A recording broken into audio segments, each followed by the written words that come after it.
Welcome to the journey of success through simplest and target-oriented approach. Like, subscribe, share, target with Professor P's Positive Way.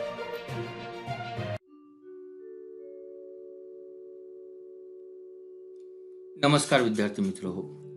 आज आपण अंतराळ तंत्रज्ञान या सेक्शन्समध्ये या व्हिडिओमध्ये परीक्षेच्या दृष्टीनं सर्वात महत्त्वाचा पाठ असणारा इस्रोची हिस्ट्री, इस्रोचा उदय कसा झाला, त्याचबरोबर इस्रो आज जे काही अंतराळ तंत्रज्ञानामध्ये एक एक हासिल करते, त्यामागे ज्या काही संस्था इस्रोसाठी मदत करतात त्या संस्था आणि इस्रोचा काय संबंध आहे किंवा त्या संस्थेचं कार्य काय आहे.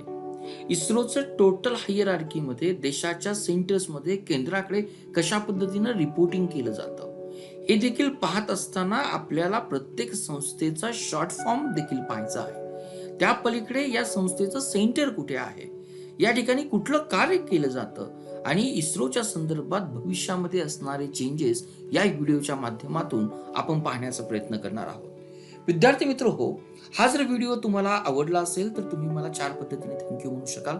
1 व्हिडिओला लाईक करून, 2 व्हिडिओ आपल्या मित्र परिवारामध्ये शेअर करून, 3 टार्गेट कॉम्पिटिटिव्ह एक्झाम या चॅनलला सबस्क्राईब करून आणि 4 भविष्यामध्ये अशा अनेक व्हिडिओ मिळविण्यासाठी मला तुमच्या मोटिवेशन आणि सहकार्याची गरज आहे. या व्हिडिओच्या शेवटी दिलेल्या पेटीएम नंबरवर आपण एक व्हॉलंटरी डोनेटर व्हावं ही एक आशा आणि आकांक्षा. Let's target competitive exam with professor Beej positive way. सर्वात प्रथम आपण इस्रोची कार्य पाहत असताना एक हायरार्कीच्या दृष्टीने आपण इस्रो पाहणार आहोत की इस्रोचा रोल कुठे आहे, इस्रो या ठिकाणी कुठे वर्कआउट करते. तर या ठिकाणी जी काही इंडियन स्पेस रिसर्च ऑर्गनायझेशन जी काही म्हटली जाते, या ठिकाणी ही भारतासाठी एक अपेक्स किंवा सीकर व्यवस्था आहे. परंतु जर आपण बारकाईने या संस्थेमध्ये जर पाहण्याचा जर प्रयत्न केला, या इंडियन स्पेस रिसर्च ऑर्गनायझेशन भारताच्या हायरार्कीमध्ये किंवा आपण म्हणूया की एक ॲडमिनिस्ट्रेटिव्ह अँगलने किंवा आपण म्हणूया की आपल्या देशाच्या केंद्र सरकारच्या ज्या विविध संस्था आहेत त्या संस्थेमध्ये इस्रोचं योगदान किंवा त्याची रचना कुठे आहे. या ठिकाणी जर बारकाईने जर पाहिलं तर इस्रो या ठिकाणी रिपोर्टिंग करताना दिसते डिपार्टमेंट ऑफ स्पेस या संस्थेची. आणि या डिपार्टमेंट ऑफ स्पेस जे काही डिसिजन असेल, लॉन्चिंगच्या संदर्भात डिसिजन असेल, स्पेस एक्सप्लोरेशनच्या संदर्भात डिसिजन असेल किंवा इतर प्रशासकीय निर्णय असेल, ती घेत असताना स्पेस ऑफ कमिशनच्या संगनमताने घेते. आणि स्पेस ऑफ कमिशनची डायरेक्टली रिपोर्टिंग ही प्राईम मिनिस्टर, भारताचे जे काही सध्या प्राईम मिनिस्टर असतील किंवा जे काही प्राईम मिनिस्टर असेल त्यांनाही रिपोर्टिंग असेल. म्हणजे इस्रो बरोबर आपल्याला या काही संस्था या ठिकाणी दिसतात. ही जी काही दिसते NSIL दिसते, अंतरिक दिसते, या पब्लिक सेक्टर अंडरटेकिंग आहे. त्याचबरोबर आपल्याला या ज्या काही 5 संस्था दिसतात या देखील आपल्याला इस्रोच्या बरोबरीनंच काम करणाऱ्या किंवा त्यांचा दर्जा इस्रो बरोबरच असणाऱ्या आपल्याला ऑटोनॉमस बॉडीज दिसतात. कशा बॉडीज आहेत आपण या ठिकाणी या माध्यमातून पाहणार आहोत. सर्वात प्रथम आपल्याला हे जे काही शॉर्ट फॉर्म दिसतात, या शॉर्ट फॉर्मचा लॉंग फॉर्म काय आहे हेही आपल्याला या व्हिडिओच्या माध्यमातून पाहायचं आहे. पहिल्यांदा आपण इस्रोच्या हिस्ट्रीकडे जातो आहे.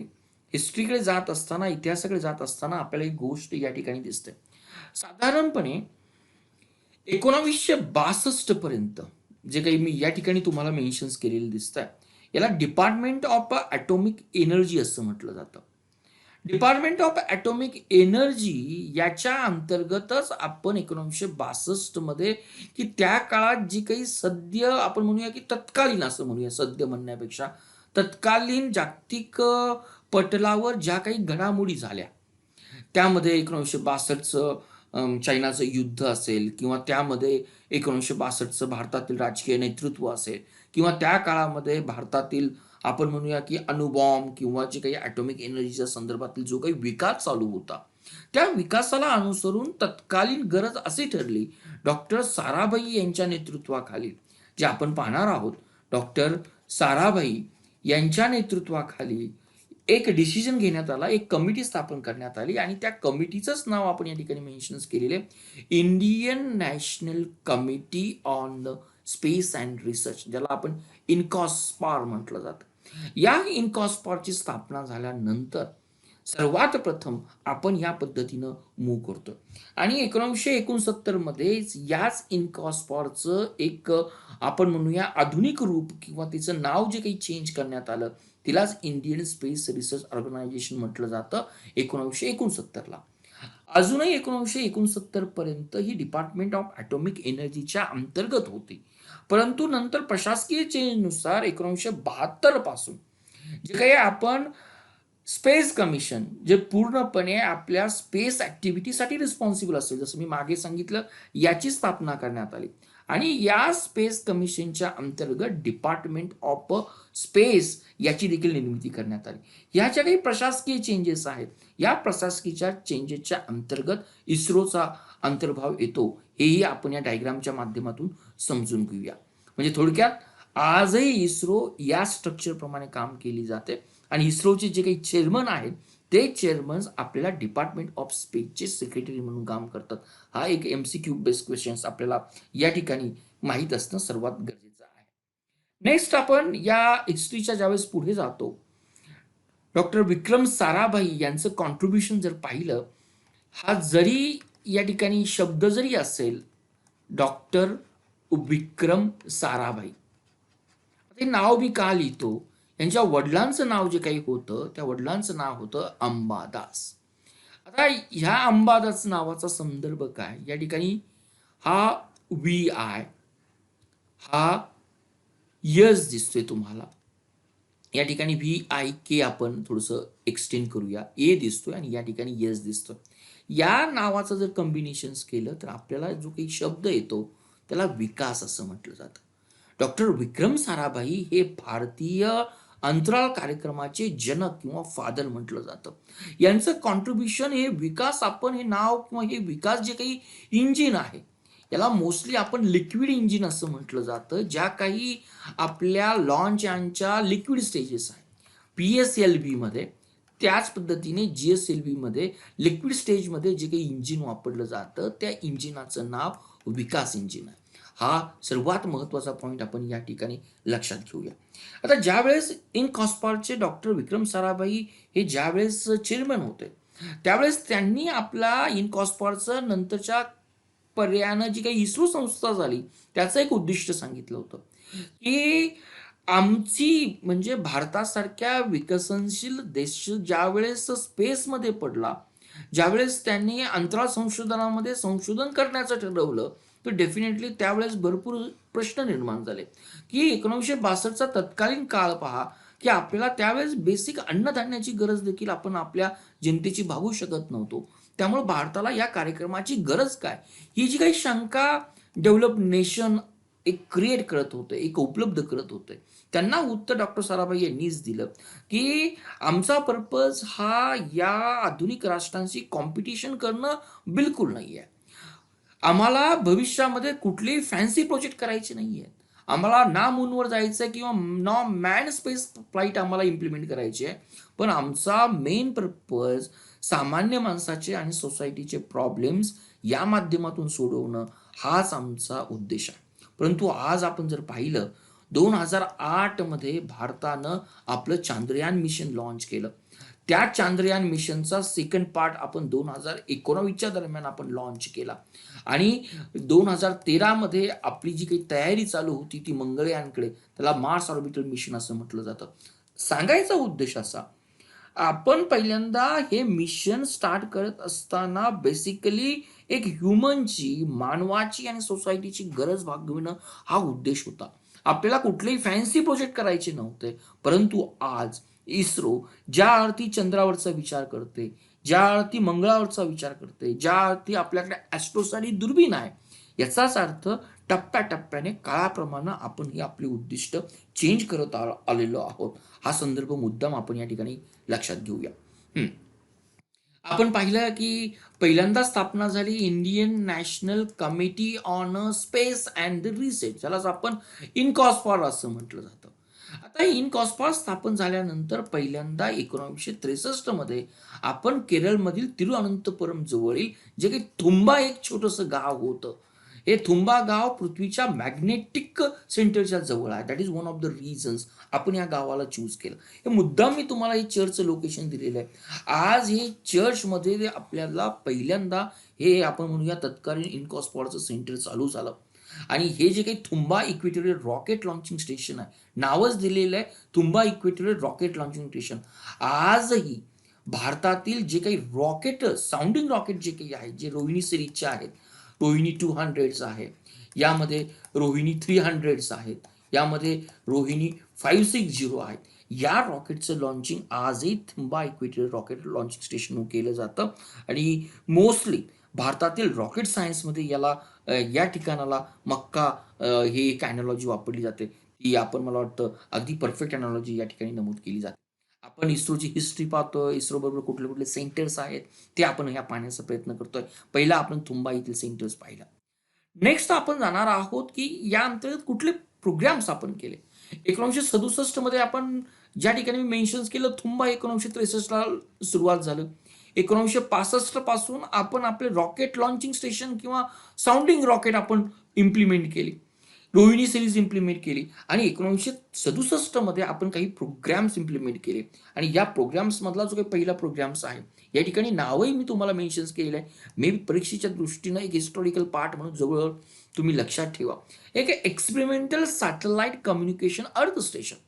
भारताला भविष्यामध्ये कम्युनिकेशनच्या संदर्भात सॅटेलाइटची गरज होती. त्या संदर्भात आपल्याला काही बेसिक ट्रेनिंग देणं गरजेचं होतं. आणि हेच ट्रेनिंग आपण अहमदाबादला जे काही स्टेशन स्थापन केलं, एक्सपेरिमेंटल सॅटेलाइट कम्युनिकेशन अर्थ सेंटर. डेफिनेटली आपण त्यावेळेस तत्कालीन अमेरिकासारखे राष्ट्र होते, तत्कालीन रशिया होते, जर्मनी यांच्या मदतीनं आपण हे अर्थ स्टेशन्स या अहमदाबाद सिटीमध्ये आपण स्थापन केलं. नेक्स्ट आपण या ठिकाणी जर पाहण्याचा जर प्रयत्न केला तर 1967 नंतर आपण जे काही साईट प्रोजेक्ट इम्प्लिमेंट केला. साईट प्रोजेक्टचाच मेन उद्देश होता की सॅटेलाइट इन्स्ट्रक्शनल टेलिव्हिजन एक्सपेरिमेंट. हा जर काळ पाहिला 1975-76चा काळ जर पाहिला तर या काळामध्ये भारताला एक नुकतीच टीव्हीला सुरुवात होणार होती. खऱ्या अर्थानं टीव्हीला जी काही सुरुवात झाली ती आपली 80च्या नंतर सुरुवात झाली. पण त्या संदर्भात जे काही बेसिक ट्रेनिंग करण्याचा जो काही प्रोग्राम आपण हाती घेतला होता, सॅटेलाइट इन्स्ट्रक्शन टेलिव्हिजन एक्सपेरिमेंट या कार्यक्रमाच्या अंडर हाती घेतला होता. हा मुद्दा आपण या ठिकाणी नमूद करूया. आता 1975 नंतर 76 नंतर आपण जर्मनीच्या मदतीनं आता आपल्याला ट्रेनिंग घेणं गरजेचं होतं, एक्सपेरिमेंट घेणं गरजेचं होतं. हा प्रोजेक्ट जो काही आहे स्टेप म्हटलं जातं, सॅटेलाइट टेलिकम्युनिकेशन एक्सपेरिमेंट पर्पज. या सगळ्यांच्या मध्ये तुम्हाला एक शब्द कॉमन दिसतोय, तो म्हणजे एक्सपेरिमेंट. म्हणजे हा जर काळ जर पाहिला तर भारत या ठिकाणी एक्सपेरिमेंटचा वापर करत होतं. अजून भारतातील ह्युमन संदर्भ या ठिकाणी पूर्णपणे आपण म्हणूया ट्रेन करण्याचा प्रयत्न होतो. 1977-19 आपण जर्मनी या राष्ट्राची मदत घेतली. आणि जर्मनी या राष्ट्राची मदत घेतल्यानंतर आपण हा जो काही प्रोजेक्ट हाती घेतला होता, खेडा कम्युनिकेशन प्रोजेक्ट, या अंतर्गत आपण ग्रामीण भागामध्ये फर्स्ट टाइम आपण कम्युनिकेशन्स चेकिंग करण्यासाठी की मे बी उद्या सॅटेलाइटच्या माध्यमातून आपल्याला कम्युनिकेशन कसं करता येईल याच्या एक्सपेरिमेंटल बेसिसवर आपण हा एक खेडा कम्युनिकेशन प्रोजेक्ट हाती घेतला. आणि त्यानंतर आपण जो काही अमेरिकेच्या मदतीने जो काही ॲपल नाव ज्याला इंडिकेट केलं जातं, एरियन पॅसेंजर पेलोड एक्सपेरिमेंट. हे जे काही एरियन्स आहे हे रॉकेटचं नाव आहे. आणि एरियन पॅसेंजर पेलोड एक्सपेरिमेंटच्या मदतीने आपण ॲपल हा आपला पहिला कम्युनिकेशन सॅटेलाइट लॉन्च केला, जेणेकरून हा 1981चा आहे. आणि 1981 मध्ये यातला जो काही अनुभव आला त्या अनुभवाच्या आधारेच 1983 पासून आपण इन्सॅट प्रणाली ही लॉन्च केली. विद्यार्थी मित्रांनो, जरी आपण इस्रोच्या संस्था जरी पाहत असेल तरी या संस्थेचा विकास कशा पद्धतीने झाला त्यासाठी आपल्याला ही प्रोजेक्टची नावं महत्वाची आहे. डेफिनेटली आतापर्यंत यांना क्वेश्चन्स आले नाही, पण व्हिडिओ पॉज करून तुम्ही या प्रत्येक प्रोजेक्टची शॉर्ट फॉर्म्स आणि लॉंग फॉर्म जरूर मेन्शन्स करा. मे बी येणाऱ्या एक्झाम्समध्ये त्यांना सर्वाधिक महत्त्व दिलं जाईल. आतापर्यंत यावर प्रश्न विचारले नाहीत, परंतु आपण हिस्टॉरिकल अस्पेक्ट असल्यामुळे हे शॉर्ट फॉर्म्स आणि लॉंग फॉर्म्स या ठिकाणी जरूर नमूद करा. आता आपण नेक्स्ट पाहणार आहोत किंवा आपलं टार्गेट या व्हिडिओच्या माध्यमातून काय असणं गरजेचं आहे. या ठिकाणी जी काही ऑटोनॉमस बॉडीज दिलेली आहे, या ऑटोनॉमस बॉडीचा मी लॉंग फॉर्म तुम्हाला या ठिकाणी मेन्शन्स केलेला आहे. एक गोष्ट मला या व्हिडिओच्या माध्यमातून तुम्हाला हेच सांगायची आहे, की पेपरला आपल्याला शॉर्ट फॉर्म जो दिला जातो त्याचा लाँग फॉर्म विचारला जातो. आणि ज्यावेळेस आपल्याला लाँग फॉर्म असेल, for example physics research laboratory, आपल्याला याचा अर्थच करतो, की या ठिकाणी अहमदाबादची जी काही लॅबोरेटरीज असणार आहे, आपल्याला स्पेस तंत्रज्ञानाच्या संदर्भातील जे काही फिजिकल पॅरामीटर लागणार आहेत किंवा फिजिकल संदर्भात या विषयाच्या संदर्भात जे संशोधन करणारं लागणार आहे, ही लॅबोरेटरी या ठिकाणी काम करते. फॉर एक्झाम्पल आपण या सेमी कंडक्टर लॅबोरेटरी जर घेतली मोहाली चंदगडमध्ये, तर आपल्याला या ठिकाणी लगेच कळतं की उपग्रहामध्ये किंवा लॉन्चिंग स्टेशनमध्ये जे काही कंडक्टर लागतं त्यावर संशोधन करण्यासाठी हे स्पेस कंडक्टिंग लॅबोरेटरी म्हणून काम करणार. थोडक्यात सांगायचा उद्देश असा की या इस्रोच्या संस्था पाहत असताना जर तुम्हाला लॉंग फॉर्म व्यवस्थित रिकॉल झाले तर त्यांचं फंक्शन्स देखील आपल्याला ऑटोमॅटिकली माहीत होणार आहे. वन बाय वन आपण याच संस्थेकडे जाणार आहोत. सर्वात महत्त्वाचं, आपण काही मुद्दाम याची लिस्ट पाहतो. एक्झाममध्ये कधी कधी अगदी आपल्याला रिसेंटली इस्रोचे चेअरमन कोण याचाही प्रश्न विचारला जातो. या ठिकाणी ही एक वन बीट मी तुम्हाला देतो की इस्रोचे जे काही चेअरमन असतात तेच डिपार्टमेंट ऑफ स्पेसचे सेक्रेटरी असतात. आणि आपण ही गोष्ट पाहिली, डिपार्टमेंट ऑफ स्पेसचं रिपोर्टिंग हे आपण जे काही स्पेस कमिशन्स आहे त्याकडे असतं आणि स्पेस कमिशनचं रिपोर्टिंग हे डायरेक्टली प्राईम मिनिस्टरकडे असतं. म्हणून इस्रोचे जे काही चेअरमन आहेत तेच ह्या डिपार्टमेंट ऑफ स्पेसचे सेक्रेटरी म्हणून काम करतात. या ठिकाणी मी तुम्हाला बाकीच्याही चेअरमॅनची लिस्ट दिलेली आहे. त्यातील हे जे काही डॉक्टर विक्रम साराभाई आहे यांना आपण भारतीय अंतराळ कार्यक्रमाचे जनक म्हटलं जातं. ज्या संदर्भात भारतातला अणु कार्यक्रम आल्यानंतर आपल्या डॉक्टर होमी भाभा यांची आठवण येते, त्याच संदर्भात भारतातला अंतराळाचा कार्यक्रम आल्यानंतर आपल्याला डॉक्टर विक्रम साराभाई यांचं योगदान आठवतं. या पलीकडे मला अजून एका चेअरमनचं किंवा सरांचं मला या ठिकाणी आपण नाव घेणं गरजेचं राहील, की सतीश धवन. आज जे श्रीहरिकोटामधील जे काही सतीश धवन स्पेस सेंटर आहे, ज्या ठिकाणी आपलं PSLV, GSLV किंवा येणाऱ्या काळामध्ये जे काही आपण लॉन्चिंग स्टेशन डेव्हलप करत आहोत, त्याचं नाव हे सतीश धवन स्पेस सेंटर म्हणून दिलेलं आहे. अजून या ठिकाणी एक मुद्दाम एक लक्षात ठेवा, अजून एक बीट आपल्याला या ठिकाणी यातून काढता येईल, की 1972 मध्ये सर्वात प्रथम आपण स्पेस कमिशन हे लॉन्च केलं, की त्यापूर्वी म्हणजे 1972 पूर्वी आपला जो काही इनकॉस्पर किंवा इस्रो संस्था कुणाच्या अंडर काम करत होती, तर ही डिपार्टमेंट ऑफ ॲटॉमिक एनर्जीच्या काम करत होती. आणि सतीश धवन स्पेस सेंटर हे जे काही आपण स्पेस कमिशन पहिल्यांदा लॉन्च केलं, त्याचे जे काही चेअरमन जे काही होते ते सतीश धवन होते. हाही मुद्दा मला या ठिकाणी तुमच्याशी नमूद करायचा आहे. नंतर आपण जातोय की या ठिकाणी U.R. राव यांच्याकडे. आता U.R. राव जर पाहिलं तर या U.R. राव यांचं एक महत्व आपण पाहणार आहोत, की बेंगलोरमध्ये जे काही इस्रोचं सॅटेलाइट सेंटर आहे, इस्रोचं सॅटेलाइट सेंटर आहे, त्या सॅटेलाइट सेंटरला आज जे काही नाव देण्यात आलेलं आहे, त्या सॅटेलाइट सेंटरचंच नाव आहे U.R. राव सॅटेलाइट सेंटर. म्हणून मुद्दाम हा उल्लेख केला, की आपल्याला ज्यावेळेस काही चेअरमनचं कॉन्ट्रीब्युशन आपल्याला माहीत असेल त्या संदर्भातील आपल्याला हे गोष्टी या ठिकाणी माहीत असतील. आता नेक्स्ट आपण पाहणार आहोत की स्पेस कमिशन की रचना ही कशा पद्धतीची असते. स्पेस कमिशनची जर रचना जर पाहिली तर यामध्ये मोस्टली जे काही आपले प्राईम मिनिस्टर ऑफ इंडियाचे जे काही प्रिन्सिपल सेक्रेटरी असतात ते त्याचे चेअरमन्स असतात. सर्वात महत्त्वाची दुसरी गोष्ट, या ठिकाणी जे काही इतर मेंबर्स असतात, जे काही नॅशनल सिक्युरिटी ॲडवायझर आहेत प्राईम मिनिस्टरचे, ते देखील मेंबर्स असतात. आणि बाकीचे जर आपण मेंबर जर घेतले तर प्राईम मिनिस्टरचे प्रिन्सिपल सेक्रेटरी, त्याबरोबर कॅबिनेटचे सेक्रेटरी आणि इतर जर सर्व गोष्टी जर पाहिल्या तर मोस्टली हे आपल्याला भारतीय सेक्रेटरीज दिसतात, सेंटरचे सेक्रेटरी दिसतात. त्याबरोबर आपल्याला काही रिनाऊन प्रोफेसर या क्षेत्रातील दिसतात. आणि जो काही स्पेस कमिशनचे जे काही चेअरपर्सन्स म्हणून काम केलं जातं तेच चेअरपर्सन हे या संदर्भातील आपले डॉक्टर के सिवन म्हणून देखील काम करतात. मुद्दाम हे स्ट्रक्चर देण्याचा प्रयत्न केला की या ठिकाणी आपल्याला स्पेस कमिशन मे बी इस्रोचे चेअरमन त्याचे चेअरमन म्हणून काम करतील, इट इज अ टोटली गव्हर्नमेंटची डिसिजन असणार आहे. परंतु स्पेस कमिशनचं डायरेक्टली रिपोर्टिंग हे प्राईम मिनिस्टरला असणार आहे. ही गोष्ट मला या ठिकाणी तुमच्याशी नमूद करायची होती. येणाऱ्या स्लाइड्समध्ये आपल्याला हे प्रत्येक सेंटर तुम्हाला दिसणार आहे, की या ठिकाणी आपल्याला डेहराडून म्हणजे जे काही 2 सेंटर्स आहेत तेही नाव आपण पाहणार आहोत. ज्या ठिकाणी जोधपूरला 1 सेंटर्स आहे तेही आपण या ठिकाणी पाहणार आहोत. जी काही आपण पाहणार नाही आहोत त्याची नावं मी या ठिकाणी तुमच्याशी एक मेन्शन्स करून घेतो. या ठिकाणी जर उदयपूरला जर पाहिलं तर उदयपूरला आपल्याला एक सोलर ऑब्झर्वेटरी आहे, जी याच ठिकाणी तुम्ही मेन्शन्स करा उदयपूरचं वैशिष्ट्य.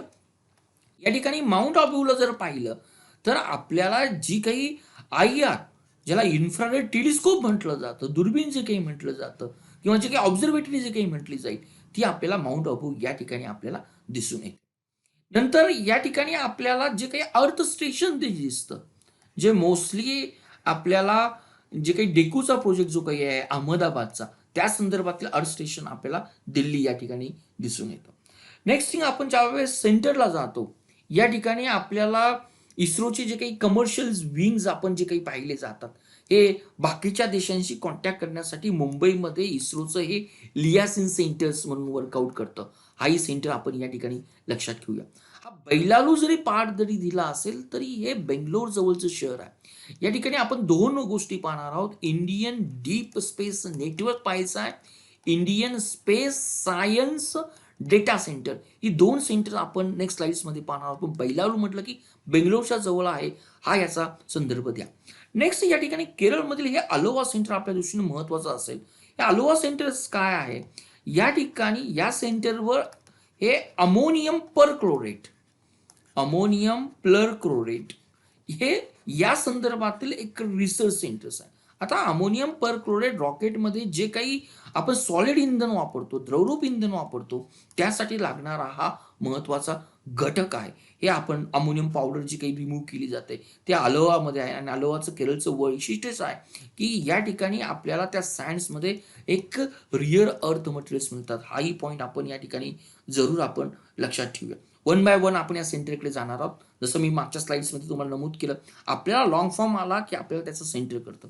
या ठिकाणी हे जे काही नाव दिसतंय, विक्रम साराभाई स्पेस सेंटर, हे विक्रम साराभाई स्पेस सेंटर हेच आपलं जे काही तुंबा इक्वेटोरियल रॉकेट लॉन्चिंग स्टेशन आहे त्याच्याच जवळ किंवा त्याच्याच जवळ असणारं हे सेंटर्स आहे, जे आपल्याला केरळमधील तिरुअनंतपुरम या ठिकाणी दिसतं.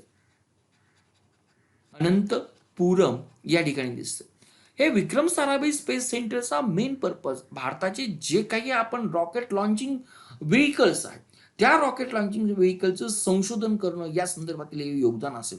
त्याचबरोबर तुंबा म्हटल्यानंतर आपण या ठिकाणी आपण साऊंडिंग रॉकेट लॉन्च केले जातात. या साऊंडिंग रॉकेट लॉन्चिंग स्टेशनसाठी देखील हे विक्रम साराभाई स्पेस सेंटर आपण पाहिलं जातं. विद्यार्थी मित्रांनो, याचा प्रत्येकाचा लॉंग फॉर्म तुम्हाला at the end of slide मिळणार आहे. तो परत आपण रिकलेक्ट करणार आहोत.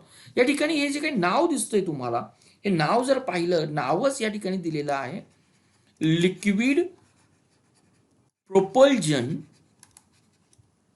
System complex.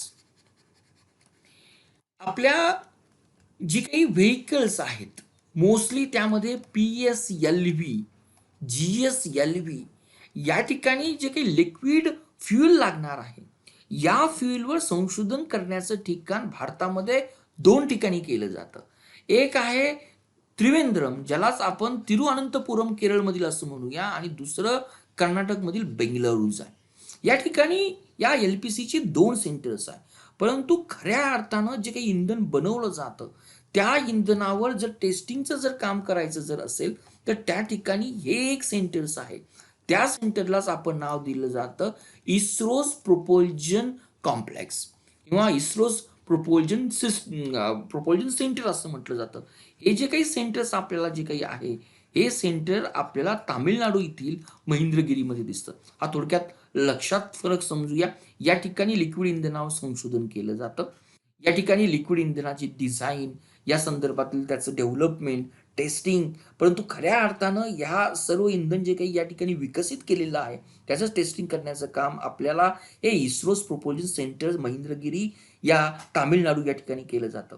नेक्स्ट येतोय फिजिकल रिसर्च लॅबोरेटरी, हे गुजरातमधील अहमदाबाद या ठिकाणचं सेंटर्स आहे.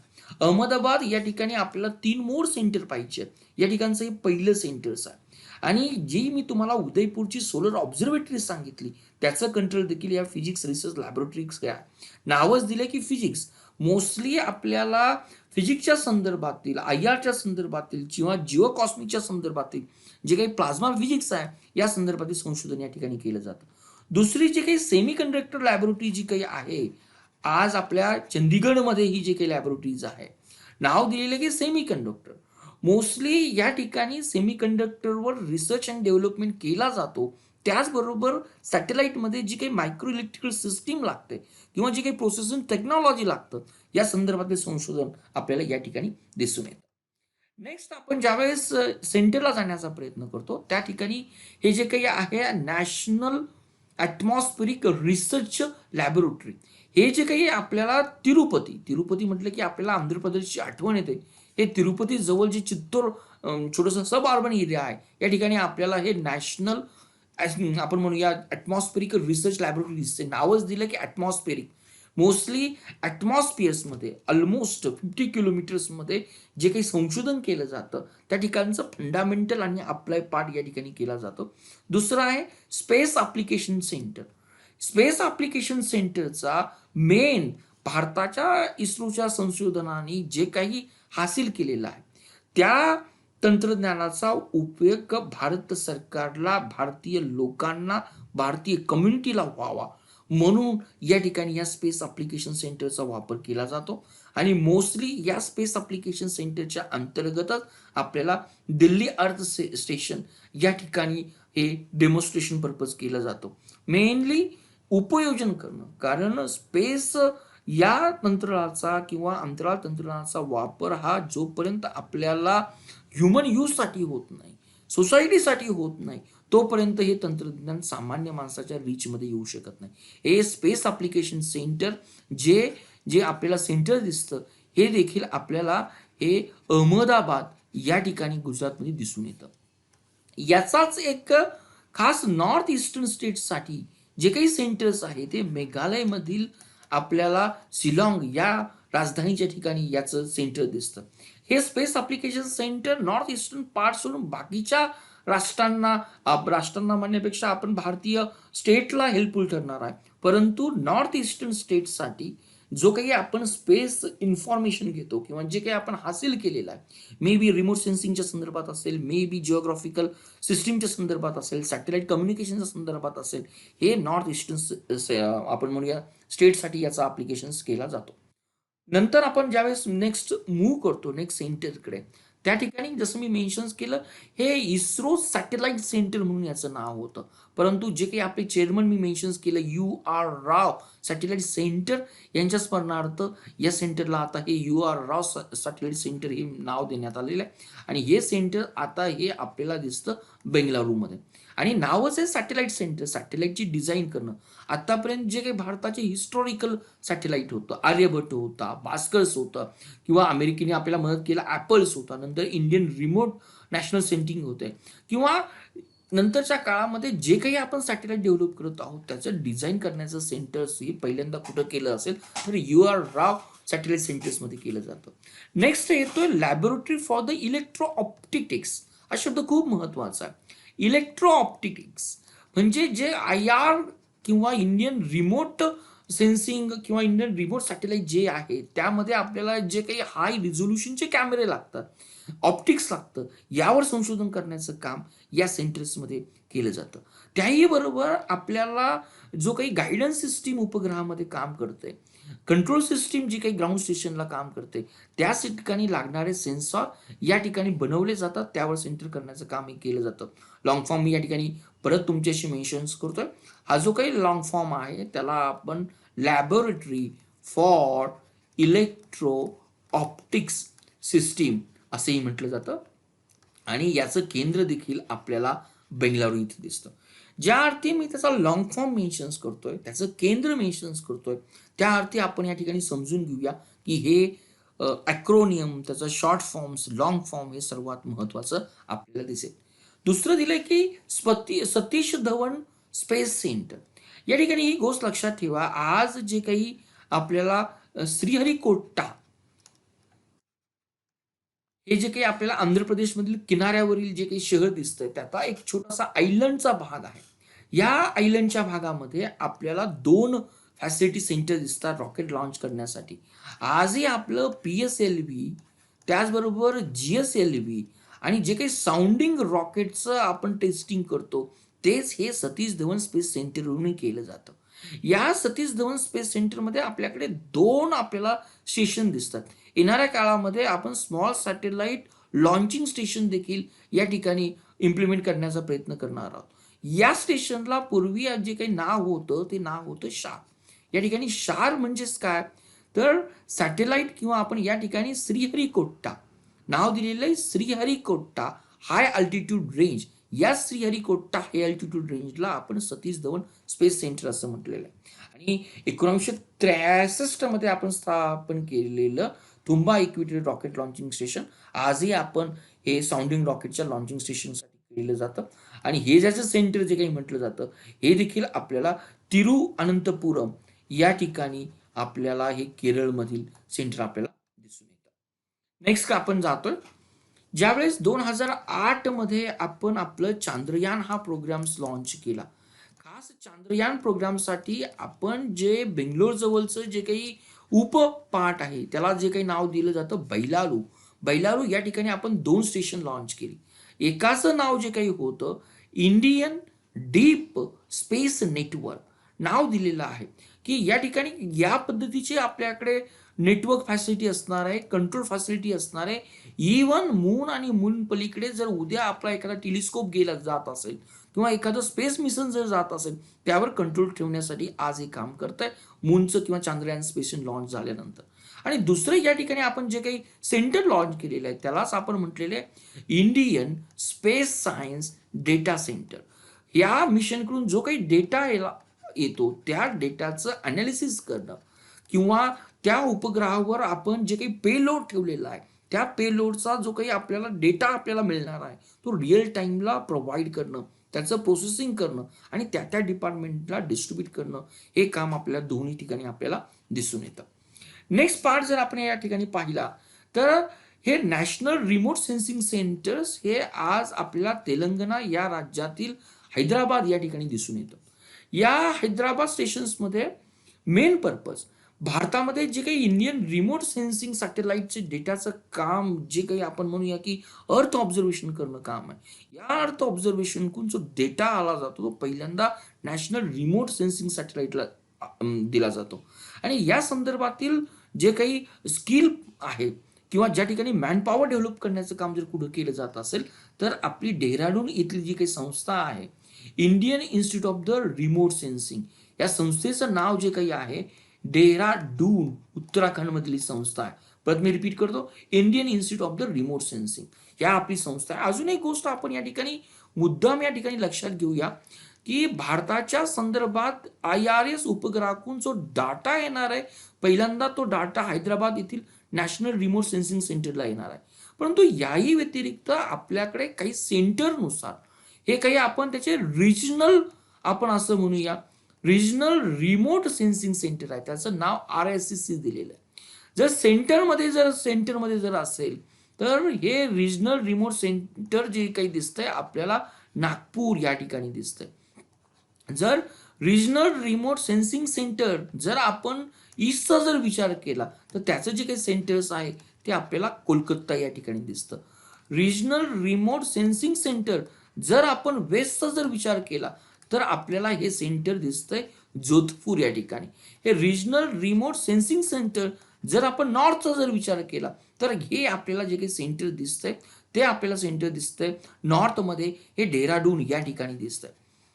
आणि जर याचा जर आपण रिजनल रिमोट सेन्सिंग सेंटरचा साऊथचा जर विचार केला तर हे सेंटर्स आपल्याला दिसतंय बेंगळुरू. एकदा MPSC मध्ये या संदर्भातील हा क्वेश्चन्स विचारून गेला होता किंवा या संदर्भाचे क्वेश्चन्स आपल्याला विचारले जातात म्हणून हे मी इतकं बारकाईने या ठिकाणी तुम्हाला देण्याचा प्रयत्न करतो आहोत. या ठिकाणी अजून एक दुसरी गोष्ट आपल्याला समजून येणं गरजेची आहे, ती इंडियन जे काही रिमोट सेन्सिंग सॅटेलाइट जे काही काम केलं जातं, ज्या ठिकाणी मी तुमच्याशी पूर्णपणे मेन्शन्स केलं की यांचं ट्रेनिंग कुठे दिलं जातं, काय पर्पजने दिलं जातं. दुसरा पॉईंट या ठिकाणी जर आपण जर नमूद करण्याचा जर प्रयत्न केला, नेक्स्ट सेंटर जर पाहण्याचा जर प्रयत्न केला तर या ठिकाणी आपल्याला येतंय इस्ट्रॅक. ह्या इस्ट्रॅकचं मिनिंगच आहे ट्रॅकिंग करणं, या ठिकाणी टेलिमेट्री करणं आणि कमांड करणं. हे जे काही युनिट दिसतंय ट्रॅकिंग, टेलिमेट्री अँड कमांड करणं हा शब्द मुद्दाम या ठिकाणी लक्षात घ्या. ISRO's tracking, telemetry and the command networks. एकदा उपग्रह लॉन्च झाल्यानंतर त्याच्यावर कंट्रोल ठेवण्यासाठी केवळ आपल्या देशामध्ये नाही तर बाकीच्या इतर देशामध्ये देखील हे इस्रोचे इस्ट्रॅकचे ट्रॅकिंग सेंटर्स आहेत. तर भारताच्या संदर्भात हे इस्रोचे ट्रॅकिंग सेंटर कुठे आहेत किंवा कशा पद्धतीने काम करतात हेही आपण या ठिकाणी पाहणं गरजेचं आहे. आता इस्रोच्या ट्रॅकिंग सेंटरचा ज्यावेळेस मी अभ्यास करतो त्या ठिकाणी जे काही मला सेंटर्स दिसतात या ठिकाणी बाहेरच्या देशातले सेंटर्स मी तुम्हाला नमूद करतो. या ठिकाणी बाहेरच्या देशातील हे जे काही आपल्याला दिसतंय मॉरिशसमध्ये, तर मॉरिशसच्या संदर्भामध्ये जे काही नाव घेतलं जातं त्या सेंटरचं नाव जे काही आहे पोर्ट लुईस. म्हणजे आपल्याला हे सेंटर जे दिसतंय हे पोर्ट लुईस या ठिकाणी दिसतंय. रशियामध्ये बेरसाल्की या ठिकाणी आपल्याला इस्टॅकचं सेंटर दिसून येतं. इंडोनेशिया या देशामध्ये जर पाहिलं तर इंडोनेशियामध्ये जो काही सिटी आहे त्या सिटीमध्ये बियाक मध्ये आपल्याला दिसतंय. आणि हा ब्रुनेई हा सेपरेट कंट्रीज आहे या ठिकाणी आपल्याला हे सेंटर दिसतं. तर ही 4 देश आपल्याकडे असली पाहिजेत. इस्टॅकचं आउटसाइड इंडियामध्ये कुठे सेंटर आहे? पहिल्यांदा मॉरिशस सांगितलं, दुसऱ्यांदा रशिया सांगितलं, थर्ड इंडोनेशिया सांगितलं आणि चौथी जी काही कंट्री आहे ब्रुनेई आहे. त्याचबरोबर या इस्टॅकचं सेंटर भारतामध्ये देखील आहे. तर भारतामध्ये हे सेंटर कुठे आहेत त्याला आपण सब रिजनल सेंटर्स म्हणूया. एक पोर्ट ब्लेअरला दिसतंय, दुसरं जे काही सेंटर दिसतंय ते आपल्याला लखनौला दिसतंय, तिसरं जे काही सेंटर दिसतंय आपल्याला ते बेंगळुरू याच ठिकाणी दिसतंय किंवा आपण त्याला म्हणूया बेंगळुरू याच ठिकाणी आपल्याला दिसतंय. नेक्स्ट सेंटर जर आपण या ठिकाणी जर पाहण्याचा जर प्रयत्न केला तर हे पोर्ट ब्लेअर पाहिलं आपण या ठिकाणी, नंतर आपण लखनौचं पाहिलंय, नंतर या ठिकाणी आपण जे काही पाहिलं बेंगळुरूचं पाहिलंय, नंतर या ठिकाणी जर पाहिलं तर हे आपल्याला दिसतंय तिरुअनंतपुरम या ठिकाणी. नंतर फिफ्थ सेंटर जे काही दिसतंय आपल्याला दिसतंय ते श्रीहरिकोटा या ठिकाणी. म्हणजे ही रिजनल सेंटर देखील आपल्याला परीक्षेच्या दृष्टीने तेवढीच महत्वाची असते. नेक्स्ट येतोय मास्टर कंट्रोल फॅसिलिटी. या मास्टर कंट्रोल फॅसिलिटीचे 2 पार्ट आहे, एक बी पार्ट आहे आणि ए पार्ट आहे. तर हा जो काही ए पार्ट जो काही आहे हे कर्नाटक मधील हसन या ठिकाणी आहे आणि MCF बी जे काही म्हटलं जातं ते आपल्याला भोपाळ या ठिकाणी दिसलं जातं. एकदा सॅटेलाइट हा जिओ स्टेशनरी सॅटेलाइट ऑर्बिटमध्ये ज्यावेळेस आपण त्याला रेज करतो त्या रेज करत असताना त्यावर कंट्रोल ठेवण्याचं काम ज्या अर्थ स्टेशनहून केलं जातं किंवा सॅटेलाइट कंट्रोल सेंटरहून केलं जातं त्यालाच आपण मास्टर कंट्रोल फॅसिलिटी असं म्हटलं जातं. त्या संदर्भातील अजून एक आपल्याला संस्था माहीत असणं गरजेचं आहे. यालाच आपण जे काही नाव दिले की space situational awareness control centre. Main purpose या स्पेस सिच्युएशनल अवेअरनेस सेंटरचा हाच आहे की मोस्टली जे काही आपण टेलिस्कोप आणि रडार जे काही आपल्या अवेअरनेस या कार्यक्रमामध्ये वर्कआउट करतात तर त्यांच्यावर मॉनिटरिंग करणं.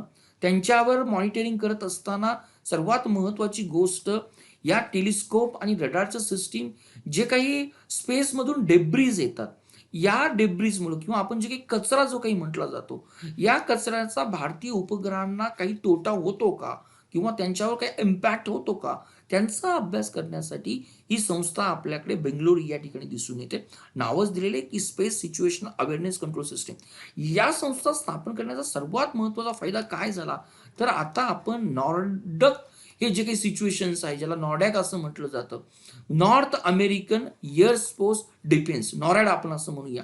तर ही जी काही अमेरिकेच्या संस्थेवर आपण डेब्रिजच्या संदर्भातील गोष्टी किंवा डेटावर पूर्णपणे अवलंबून होतो. आज आपण डेब्रिजच्या संदर्भातील आपल्या टेलिस्कोप आणि रडारचा वापर करून त्या संदर्भातील डेटा कलेक्ट करू शकतो. म्हणजे काही अर्थाने आपण या ठिकाणी इंडिपेंडेंट बनलेलो आहे. नेक्स्ट सेंटरकडे आपण जात असताना आपल्याला हे दिसतंय की ह्युमन रिसोर्स की आपल्या इस्रो आणि इस्रोच्या संस्थेसाठी जे काही क्वालिफाईड आपल्याला स्टुडंट लागतात किंवा क्वालिफाईड आपण म्हणूया की रिसर्च लागतात ते देण्याचं काम जर कुठली जर संस्था जर करत असेल तर या संस्थेतील पहिलं नाव दिलंय Indian institute of the remote sensing. ही एक डेहराडून इथे असणारी संस्था आहे आणि मेन काम हे रिमोट सेन्सिंगच्या संदर्भातलं ट्रेनिंग देणं, एज्युकेशन देणं किंवा आपण म्हणूया की जिओ इन्फॉर्मॅटिक्स आहे, GPS आहे, GI संदर्भातली ट्रेनिंग देण्याची संस्था. आणि याच संस्थेतून जे काही विद्यार्थी असतील ते पुढे आपण जे पाहिलं रिजनल रिमोट सेन्सिंग सेंटर्स आहे किंवा हैदराबादचं नॅशनल रिमोट सेन्सिंग सेंटर आहे या ठिकाणी एक ह्युमन पॉवर म्हणून काम केलं जातं. दुसरं ही एक आपली युनिव्हर्सिटीज आहे. या नावच दिलेलं आहे या युनिव्हर्सिटीला की Indian institute of the space science technological university. म्हणजे ही जी काही युनिव्हर्सिटी आपल्याला दिसते एक तिरुअनंतपुरम या ठिकाणी ज्याला आपण त्रिवेंद्रम असंही म्हटलं जातं, केरळमधली, की Indian institute of the space science technology. म्हणजे आपल्याला इस्रो आणि इस्रोच्या संस्थेमध्ये जे काही मनुष्यबळ लागतं त्यासाठी स्पेशली अवकाश तंत्रज्ञान संदर्भातील जे काही विद्यार्थी ग्रॅज्युएशन्स, पोस्ट ग्रॅज्युएशन्स किंवा डॉक्टरेटमधील विद्यार्थी प्रोव्हाइड करण्याचं काम ही एक आपल्याला ही स्पेस युनिव्हर्सिटी करते, आपण असं म्हणूया. नेक्स्ट येते डेको. या डेकोचा जर लॉंग फॉर्म जर पाहिला तर याला आपण म्हटलं जातं एक एज्युकेशनल एज्युकेशनल कम्युनिकेशन युनिट. म्हणजे उपग्रहाचा वापर करून आज आपल्याला या ठिकाणी उपग्रहाचा वापर करून आपल्याला जी काही माहिती मिळते, एक डेव्हलपमेंट, विकास करणं, या उपग्रहाचा वापर करून यातील माहितीचा वापर आपल्याला एज्युकेशन प्रोग्रामसाठी किंवा संदेशवहन प्रोग्रामसाठी होणं या कार्यक्रमाचा मेन उद्देश आहे. म्हणजे हे इनसॅट उपग्रह आहेत किंवा इज्युसॅट उपग्रह दिसतात, आपल्याला ग्रामसॅट उपग्रह दिसतात. मेनली यातील माहिती त्या डिपार्टमेंटला देणं, एज्युकेशन आणि कम्युनिकेशनची सिस्टीमचा विकास करणं, या संदर्भातील ही संस्था आज आपल्याला अहमदाबाद या ठिकाणी दिसते. तर विद्यार्थी मित्रांनो, या अहमदाबादमधील ऑलमोस्ट आपण ही तिसरी संस्था पाहत आहोत. पेपर्समध्ये आपल्याला याच पद्धतीने प्रश्न विचारले जातील. जरी हा पाठ आपल्याला एक समजून घेणं गरजेचं आहे की लिटरली आपल्याला या संस्था लॉंग फॉर्म आणि शॉर्ट फॉर्मचं मग करणं आहे. कारण या संस्थेचा जर आपल्याला लॉंग फॉर्म आला तर डेफिनेटली आपल्याला त्याचं उद्देशही आपल्याला या ठिकाणी माहीत होतो. नेक्स्ट जे काही नाव दिलेलं आहे स्पेस टेक्नॉलॉजी इन्क्युबेशन सेंटर, ह्या नावाचा जर अर्थ जर समजला तर आपल्याला त्याचं उद्देश देखील समजून येतं. या 3 ठिकाणी हे वर्कआउट करतं. एक अगरताळा आहे, नंतर जालंधर आहे आणि तिसरं तिरुचिरापल्ली जे आपल्याला तामिळनाडूमध्ये दिसतंय. हे इन्क्युबेशन सेंटर्स आहे. इन्क्युबेशन सेंटर याचाच अर्थ ही जे काही आपण IIT दर्जाच्या ज्या काही इन्स्टिट्यूशन्स आहेत ते जे काही विद्यार्थी काम करत आहेत ते जर काम त्यांना या पद्धतीनं हे इन्क्युबेशन सेंटर्स किंवा स्टार्टअप प्रोग्राम डेव्हलपमेंट करायला मदत करणार आहे की जेणेकरून या इन्स्टिट्यूशन्स, या युनिव्हर्सिटीज, हे यातील प्रोफेसर, विद्यार्थी लोक आणि इस्रो हे एकत्र येऊन, एकत्र कंबाईन करून या जे काही प्रोग्राम्स किंवा जे काही डेव्हलपमेंट करतील त्याचा उपयोग आपल्याला भारताच्या स्पेस प्रोग्राममध्ये होणं गरजेचं आहे. हा एक महत्त्वाचा मुद्दा या स्पेस इन्क्युबेशन सेंटरच्या संदर्भात आपण लक्षात घेऊया की इंडस्ट्री असेल, अकॅडमी असेल आणि इस्रो यांना एकाच छताखाली आणणं जेणेकरून यातील रिसर्च आणि डेव्हलपमेंटचा वापर स्पेस टेक्नॉलॉजीसाठी होणं गरजेचं आहे. दुसरं याच्याशीच रिलेटेड हे रॅक सेंटर आपल्याला माहीत असणं गरजेचं आहे. Regional academy centre for the space. हे रिजनल अकॅडमी सेंटर या ठिकाणी ह्या प्रायमरी इन्स्टिट्यूशन्स आहे, पण हेही सेंटर आपण जर पाहिलं तर हे सेंटरचं जे काही रिजनल सेंटर्स आहे या ठिकाणी गुवाहाटीज आहे, या ठिकाणी आपल्याला पाटणा दिसते किंवा बनारसची हिंदू युनिव्हर्सिटी जर पाहिलं तर या ठिकाणी आपल्याला वाराणसी दिसते. या ठिकाणी आपल्याला राजस्थानमधील सेंटर जर पाहिलं तर आपल्याला जयपूर दिसतो. यानंतर आपल्याला जर आपण जर पाहिलं तर कर्नाटकमधील मेंगलोर दिसते की या ठिकाणच्या ज्या युनिव्हर्सिटी आहेत किंवा नॅशनल इन्स्टिट्यूट ऑफ टेक्नॉलॉजी आहेत किंवा IITs आहे, या ज्या काही 2 tier सिटीज आहेत, या 2 tier सिटीजमध्ये देखील आपल्याला एक अकॅडेमिया किंवा आपण म्हणूया की रिसर्चर किंवा इंडस्ट्री आणि इस्रो यांचं कोलॅबोरेशन एका छताखाली आणणं काम महत्त्वाचं आहे. आणि महत्त्वाचं म्हणजे की जे काही या RESC सेंटरची जी काही ॲक्टिव्हिटीज चालतील त्या ॲक्टिव्हिटीज हा त्याचा वापर स्पेस टेक्नॉलॉजीसाठी करणं या ठिकाणी यातला मेन उद्देश आपल्याला दिसून येतो. नेक्स्ट आपण जाणणार आहोत की काही सेंटर्स आहेत. या ठिकाणी जर बालासोर हे जर ठिकाण जर पाहिलं तर हे ओरिसाच्या समुद्रकिनारी हा एक बालासोर येतो. एक्झॅक्टली हा बालासोर डिस्ट्रिक्ट आहे, पण या ठिकाणी जे काही चंदीपूरला बीच येतं, या चंदीपूर बीच पासून ऑलमोस्ट 2 to 4 किलोमीटरवर आपल्याला एक आयलंड दिसतं. पूर्वी या आयलंडचं नाव आपल्याला व्हीलर आयलंड होतं. आता या आयलंडचं नावच दिलेलं आहे APJ कलाम आयलंड. मोस्टली भारताचे जे काही क्षेपणास्त्र आहेत, ज्या ठिकाणी आपलं पृथ्वी क्षेपणास्त्र येतं, ज्या ठिकाणी आपलं अग्नी क्षेपणास्त्र येतं किंवा ज्या ठिकाणी आपलं नाग अँटीटॅक येतं, समवॉट एक्सटेंट आपण त्याला म्हणूया, किंवा या ठिकाणी असणारं आपलं जे काही ब्राह्मोस क्षेपणास्त्र येतं. म्हणजे या संदर्भातील जे काही टेस्टिंग करण्याचं काम हे आपल्याला इंटिग्रेटेड टेस्ट रेंज या ठिकाणी केलं जातं. म्हणून आपल्याला हे बालासोर सेंटर देखील इस्रोच्या संदर्भातीलच आहे किंवा इनडायरेक्टली इस्रोमध्ये जे काही डेव्हलपमेंट होतं त्याचा वापर आपल्याला या ठिकाणी केला जातो. आणि मोस्टली भारताचं जे काही बॅलिस्टिक मिसाईल डिफेन्स जे काही आहे, म्हणजे जर शत्रू राष्ट्रांनी आपल्याला बॅलिस्टिकचा हल्ला केला तर आपण टू लेयर एक सिस्टीम डेव्हलप करत आहोत. त्या टू टियर सिस्टीमलाच आपण पॅड असं म्हटलं जातं, जिचं नाव आहे पृथ्वी एअर डिफेन्स सिस्टीम्स आहे किंवा तिलाच आपण ॲडव्हान्स एअर डिफेन्स सिस्टीम असं म्हटलं जातं. तर या संदर्भातील संशोधन आपल्याला बालासोर या ठिकाणी जे काही रॉकेट लॉन्चिंग स्टेशन जे काही आहे त्यालाच आपण इंटिग्रेटेड रॉकेट लॉन्चिंग स्टेशन असं म्हटलं जातं. येणाऱ्या काळामध्ये हा जे काही सतीश धवन स्पेस सेंटर्स आहेत त्याला एक अल्टरनेटिव्ह म्हणून आपण एक रॉकेट लॉन्चिंग स्टेशन आपण या ठिकाणी डेव्हलप करण्याचा प्रयत्न करत आहोत. हा एक मुद्दा आपण मुद्दाम या ठिकाणी लक्षात घेऊया. नेक्स्ट आपण ज्यावेळेस सेंटरकडे जातो, इन्स्टिट्यूशनकडे जातो, हे जे काही सेंटर दिसतंय आपल्याला हे इस्रोज इनर्शियल सिस्टीम युनिट दिसतंय. नावच आपण या ठिकाणी लक्षात घेऊया. एकदा रॉकेट लॉन्चर व्हेकल जे ASLV PSLV लॉन्च केल्यानंतर आज त्यांच्यामध्ये ज्या पद्धतीनं तो आपण म्हणूया की त्यांना डायरेक्शन देण्यासाठी, त्यांना त्याची डिझाईन करण्यासाठी जे काही सेन्सॉर आणि सिस्टीम डेव्हलपमेंट केली जाते on the basis of inertia, की ह्या इनर्शियल सिस्टीमलाच डेव्हलप करण्यासाठी ही सेंटर आपलं तिरुअनंतपुरम या ठिकाणी डेव्हलपमेंट करण्यात आलेलं आहे. हे केरळमधील सेंटर्स आहे. आपल्याला इनर्शिया सिस्टीम युनिट हा जरी शब्द कळला तर आपल्याला या ठिकाणी लक्षात येऊन जातं. नेक्स्ट आपण जातोय की न्यू स्पेस इंडिया लिमिटेड या संस्थेकडे जर बारकाईनं जर पाहिलं, ही न्यू स्पेस इंडिया लिमिटेड 2019 मध्ये ही भारत सरकारने स्थापन केलेली एक आपण म्हणूया की पब्लिक सेक्टर अंडरटेकिंग आहे. इस्रो आजपर्यंत इस्रोनी जो काही डेव्हलपमेंट केली, जे काही रिसर्च तयार केले, हे research may be polar satellite लॉन्चच्या संदर्भातील असेल किंवा आपल्याला स्मॉल सॅटेलाइट लॉन्च व्हेकलच्या संदर्भातील असतील. तर हे केवळ आता या संस्थेच्या माध्यमातून आपल्याला आपल्या स्पेस कार्यक्रमामध्ये जे काही खाजगी पार्टनर्स आहेत, प्रायव्हेट कंपनी आहेत, त्यांना आपल्याला इन्व्हॉल्व करायचं आहे. मोस्टली इस्रोने जे काही संशोधन केलेलं आहे त्या संशोधन केलेल्या टेक्नॉलॉजीचं आपल्याला किंवा सर्व्हिसेसचं आपल्याला या संस्थेच्या माध्यमातून मार्केटिंग करायचं आहे.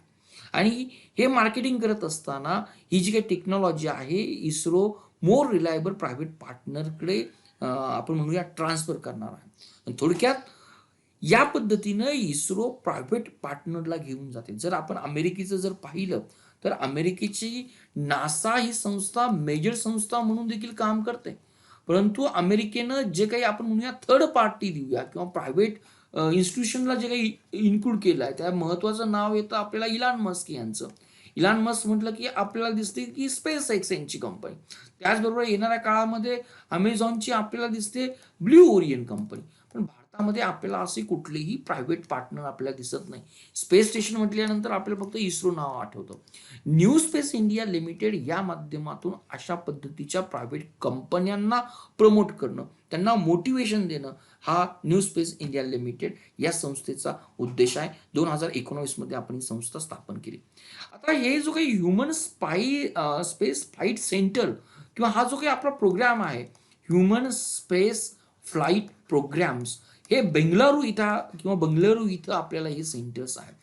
मोस्टली आपण 2018 मध्ये 15 ऑगस्टला जो काही प्रोग्राम लॉन्च केला त्या प्रोग्रामचं नाव आहे गगनयान. या गगनयानच्या तर आपण 2022 मध्ये भारताचे 3 योमोनॉट साधारणपणे पृथ्वीपासून एक 400 किलोमीटरवर एक पूर्णपणे प्रदक्षिणा मारणार आहे. ती एक 7 ते 8 दिवसाची प्रदक्षिणा असणार आहे. म्हणजे या उद्देशानं भारताला स्पेसमध्ये भारतीय घेऊन जायचं आणि ह्या प्रोग्रामसाठी आपण जे काही स्पेशल सेंटर डेव्हलप केलेला आहे त्यालाच आपण ह्युमन स्पेस फ्लाईट सेंटर असं म्हटलं जातं. हा संदर्भ आपल्याला कुठलं केंद्र जर विचारलं तर आपल्याला त्याचं नाव हे बेंगळुरू दिसलं पाहिजे.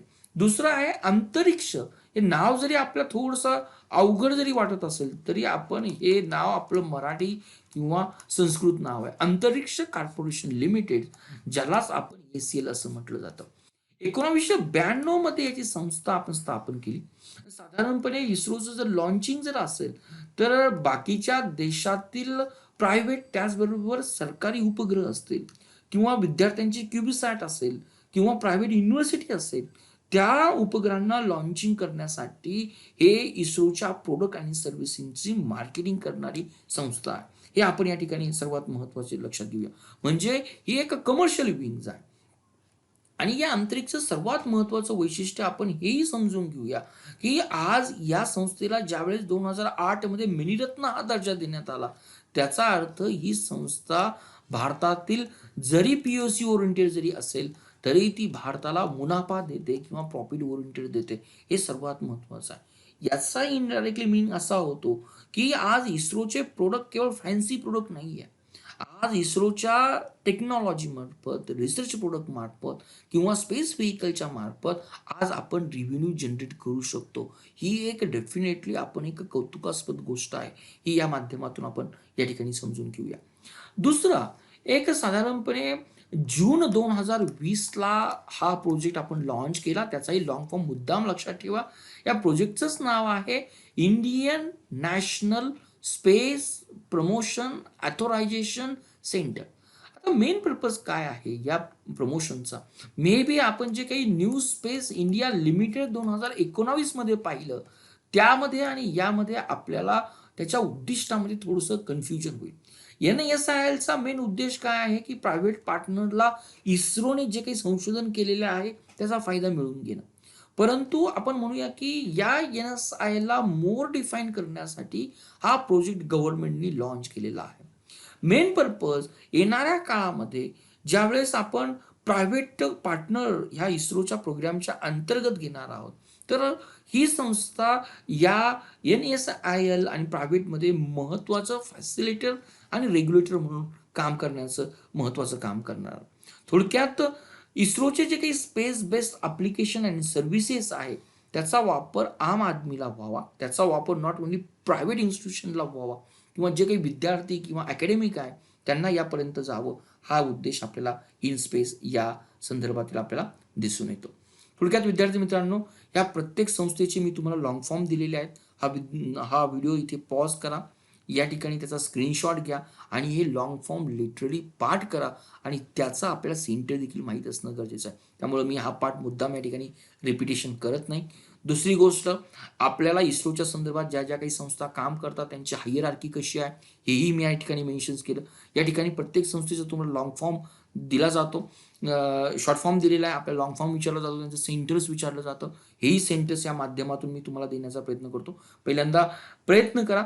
या ठिकाणी तुम्हाला PRL म्हटल्यानंतर फिजिकल रिसर्च लॅबोरेटरी हा लॉंग फॉर्म येतो का, त्याचं केंद्र कुठं आहे हे पाहण्याचा प्रयत्न करा. ज्या ठिकाणी आपण या ठिकाणी NSIL म्हटलो, NSI म्हटल्यानंतर न्यू स्पेस इंडिया लिमिटेड हा लॉंग फॉर्म मला येणं गरजेचं आहे. ज्यावेळेस मी या ठिकाणी LEOS म्हणतो, त्यावेळेस ही laboratory for the electrooptic centres किंवा सिस्टीम हे मला लॉंग फॉर्म येणं गरजेचं आहे. ज्यावेळेस मी URSC म्हणतो, त्यावेळेस मला UR राव सॅटेलाईट सेंटर्स आहे, हे लॉंग फॉर्म बेंगलोरमध्ये आहे, हेही मला माहीत असणं गरजेचं आहे. ज्यावेळेस लिक्विड प्रोपोल्जन सिस्टीम कॉम्प्लेक्स म्हटलं जातं, त्यावेळेस बेंगलोर आणि तिरुवनंतपुरम याला सेंटर्स मला माहीत आहे आणि याचेच मी लॉंग फॉर्म्सही तुम्हाला खाली बेसला दिलेले आहेत. त्यामुळे याचाही एक तुम्ही स्क्रीनशॉट घ्या. तो आपल्या स्क्रीनशॉट सर्वात महत्त्वाचा असेल. त्याचं सेंटर्स कुठे आहे हे मी देण्याचा प्रयत्न केलेला आहे. नाऊ आतापर्यंत या सेक्शनवर आपल्याला प्रश्न विचारले जात नाही, कारण बेंगलोरवर इस्रोच्या संदर्भात आपल्याला ऑलमोस्ट 13 संस्था दिसतात. या 13 संस्थांचा लॉंग फॉर्मही मी या ठिकाणी मेन्शन्स केला आहे. प्रत्येकाचे कार्य आपल्याला दिसतात. नेक्स्ट तिरुवनंतपुरम जे केरळमधील आहे त्यामध्ये ऑलमोस्ट आपल्याला 4 संस्था दिसतात आणि जे मी तुम्हाला अहमदाबाद येथे सांगितलं आपल्याला 3 सेंटर्स दिसतात. एक डेकू सांगितलं, development of education and communication unit, नंतर फिजिक्स रिसर्च लॅबोरेटरी येते आणि सॅक ॲप्लिकेशन सेंटर येतं. मे बी आपल्याला प्रश्न असू शकेल, खालीलपैकी कुठलं सेंटर हे बेंगळुरूमधलं नाही, खालीलपैकी कुठलं सेंटर्स हे तिरुवनंतपुरम नाही, किंवा खालीलपैकी कुठलं सेंटर्स हे अहमदाबादमध्ये. या संदर्भातील क्वेश्चन्स आपल्याला या अंतर्गत येतात. नेक्स्ट आपण काही क्वेश्चन्स पाहूया. Wien ISRO was establish. अगदी सिंपल प्रश्न आहे, पण ज्यावेळेस सर्व ऑप्शन आपल्याला 1969 दिसतात त्यावेळेस खूप आपल्याला कन्फ्युजिंग होतं आणि डेटही जर दिल्या तर आपल्याला बिकम द मोर कन्फ्युजन. त्यामुळं इस्रो ही किंवा अंतराळ तंत्रज्ञान किंवा सायन्स टेक्नॉलॉजी या विषयाचा अभ्यास करत असताना केवळ हायली डेव्हलप कन्सेप्ट पाहू नका. हा क्वेश्चन देण्याचा मला मीडियम उद्देश हाच आहे. एमपीएससी यूपीएससी या सायन्स टेक्नॉलॉजी संदर्भातील क्वेश्चन डिझाईन करत असताना BA BCom किंवा नॉन सायन्स बॅकग्राऊंडचे स्टुडंट आहे त्यांची देखील काळजी घेते आणि ही काळजी यासारखे एक सिम्पल क्वेश्चन्स देऊन तुम्हाला केली जाते. त्यामुळं हाय कन्सेप्ट पाहत असताना अगदी बेसिक कन्सेप्ट इन्फ्रास्ट्रक्चर कन्सेप्टला या ठिकाणी बिलकुल रिमूव्ह करू नका किंवा दुर्लक्ष करू नका. नेक्स्ट दिलेला आहे, कुठली नोडल एजन्सी ह्या स्पेस ॲक्टिव्हिटी आणि प्रायव्हेट सेक्टर्समध्ये काम करेल या आपल्याला दिल्या. आपण तो संदर्भ जर पाहिला तर आपल्याला NSIL दिसतंय आणि ए स्पेस दिसतंय, पण हा शब्द खूप महत्त्वाचा आहे. त्यांनी नोडल एजन्सी वापरलेला आहे आणि व्हिडिओमध्ये मी तुम्हाला रेग्युलेटर आणि फॅसिलिटेटर्स म्हणून सांगितलं. तर रेग्युलेटर आणि फॅसिलिटेटरचा जर आपल्याला अर्थ आला तर या ठिकाणी आपलं उत्तर हे डेफिनेटली जे काही असणार आहे ते इनस्पेस असणार आहे. Indian national space promotion authorisation centres, long form या ठिकाणी आपण मेन्शन्स केला. विद्यार्थी मित्रांनो, हा व्हिडिओ आपल्याला थोडासा मोठा वाटेल किंवा लॉंगेस्ट वाटेल, परंतु एक आपल्याला जर संस्था जर समजून घ्यायच्या असतील, संस्थेचा लॉंग फॉर्म जर समजून घ्यायचा असेल, कारण आजच्या कॉम्पिटिटिव्ह एक्झामची हीच रिक्वायरमेंट आहे आणि कॉम्पिटिटिव्ह एक्झामची जर रिक्वायरमेंट जर शॉर्ट फॉर्म लॉंग फॉर्म ते सेंटर कुठे काम करतं या संदर्भातली जर असेल तर त्या पद्धतीनं आपण देखील या एक्झामची आपण तयारी करणं गरजेचं आहे. त्यामुळं या संस्थेत किंवा या संस्थेचा लॉंग फॉर्म आणि शॉर्ट फॉर्म पाहत असताना लक्ष द्या की ही संस्था मेन प्रयोजन काय आहे, कुठल्या सेंटरमध्ये काम करते आणि होपफुली मला वाटतं हा व्हिडिओ तुम्हाला अतिशय सुंदर पद्धतीने समजला असेल. परंतु आपल्याला या व्हिडिओच्या माध्यमातून मग करणं ही एक रिक्वायरमेंट आहे हे या ठिकाणी समजून घेऊया. Thank you for watching Target with Professor Peace Positive Way. We request you to be a voluntary donator to become our prime and pride motivator.